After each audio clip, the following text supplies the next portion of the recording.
राज्य प्राथमिक शिक्षक समिती शाखा कणकवली यांच्या संयुक्त विद्यमाने शिष्यवृत्ती परीक्षा मार्गदर्शन कार्यशाळा या ठिकाणी संपन्न होत आहे। या निमित्ताने या ठिकाणी उपस्थित असलेले मार्गदर्शक आदरणीय पंढरीनाथ राणे सर, आमचे सहकारी केंद्र आदरणीय भोगले सर, शिक्षक समितीचे तालुका अध्यक्ष आदरणीय सुशांत मरगस सर, निलेश ठाकूर सर, व्यासपीठावर उपस्थित असणारे सर्व आपल्या या समितीचे सन्मान्य सदस्य, सर्व शिक्षक संघटनांचे सदस्य, उपस्थित सर्व आपल्या कणकवली तालुक्यामधील शिक्षक वृंद यांचं या ठिकाणी आजच्या या कार्यशाळेच्या निमित्तानं मनपूर्वक हार्दिक स्वागत करतो।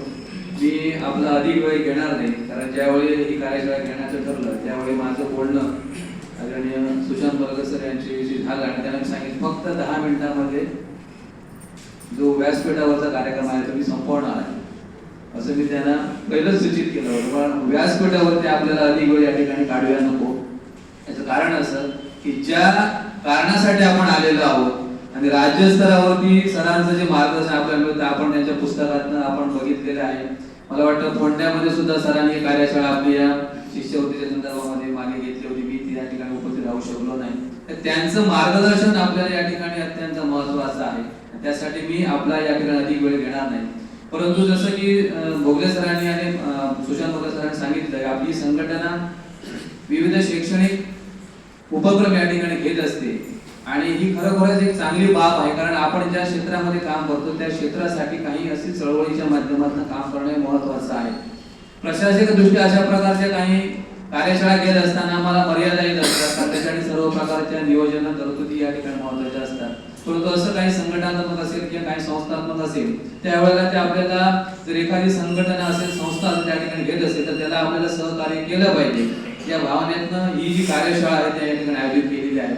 माझं सरांचं असं म्हणणं होतं की आपण तालुक्यातल्या सर्व शिक्षकांना ही कार्यशाळा अनुभवता यावी, परंतु सर्व ती शाळेच्या वेळेमध्ये घ्यायचं म्हटलं तर अडचण निर्माण होत होती। शनिवार असेल किंवा रविवारच्या दिवशी आपण घेत असतो तर सर्व शिक्षकांसाठी आपण ही घेऊ शकलो असतो।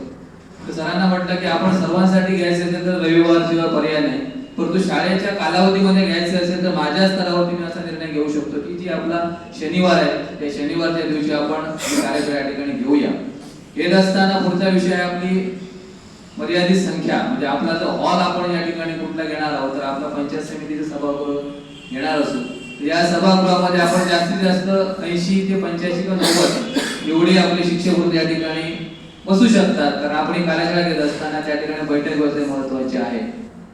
आणि त्या दृष्टिकोनातनं आपण असं ठरवलं की आमच्या तालुक्यामधल्या ज्या 1ली ते 7वी पर्यंत वर्ग असलेल्या ज्या शाळा आहेत त्या साधारण 80 आहेत आणि मग 80 पैकी 80 त्याकडे उपस्थित राहतील का, काही वेळेला काही ठिकाणच्याकडे अडचण असेल तर तो अनुपस्थित राहिला तर आपली संख्या पण निश्चित व्हायला पाहिजे। यासाठी आणखी त्याच्यामध्ये आपण ऍड केलं तो म्हणजे ज्या शाळांची पटसंख्या 20 पेक्षा अधिक आहे अशा शाळेमधला एक शिक्षक आपण या ठिकाणी बोला, जेणेकरून ही जी आपली संख्या जी 80 ची आपली स्ट्रेंथ आहे ती आपण या ठिकाणी पूर्ण करू।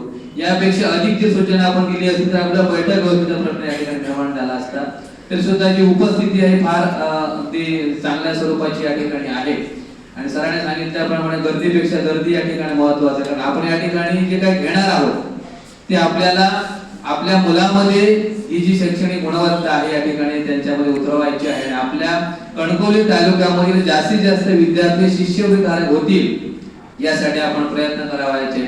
मागे आपण एक कार्यशाळा इयत्ता 5वी आणि 8वीच्या वर्गांसाठी मार्गदर्शन करणाऱ्या शिक्षकांसाठी घेतलेली होती, आमचे सर्व शिक्षक वृंदांच्या माध्यमातून आपण या ठिकाणी घेतली। आता शासनाने यावर्षी पुन्हा इयत्ता 4थी आणि 7वी साठी स्कॉलरशिप परीक्षा या ठिकाणी पुन्हा सुरू केलेली आहे। ही परीक्षा आपली 26 एप्रिलला आहे आणि यासाठीचं जे आवेदन पत्र भरण्याचं काम सुरू झालेलं आहे, त्यामुळे आज ही पुन्हा एकदा जसं वर्ग सरांनी म्हटलं की 4थी पर्यंतचे शाळा असलेले जे शिक्षक आहेत त्या शिक्षकांना त्या विद्यार्थ्यांमध्ये पण त्यांच्यामधली जी टॅलेंट आहे तो या ठिकाणी सादर करण्याचं संधी या ठिकाणी मिळत नव्हती, आता आपल्याला ती पुन्हा एकदा मिळालेली आहे। आणि मला वाटतं 4थी आणि 7वी मध्ये शिष्यवृत्तीमध्ये बसणाऱ्या विद्यार्थी संख्या नक्कीच नेहमी जास्त असते, कारण आपला प्राथमिक शिक्षक हा या ठिकाणी याच परीक्षेसाठी मेहनत घेत असतो। त्यामुळे आम्ही सुद्धा केंद्र प्रमुख सभेच्या माध्यमातून आवाहन केलं की 100% विद्यार्थी परीक्षेला प्रविष्ट करण्यासाठीच आपले प्रयत्न केले पाहिजे आणि हे प्रविष्ट होत असताना पालकांना समजून सांगणे महत्त्वाचे आहे।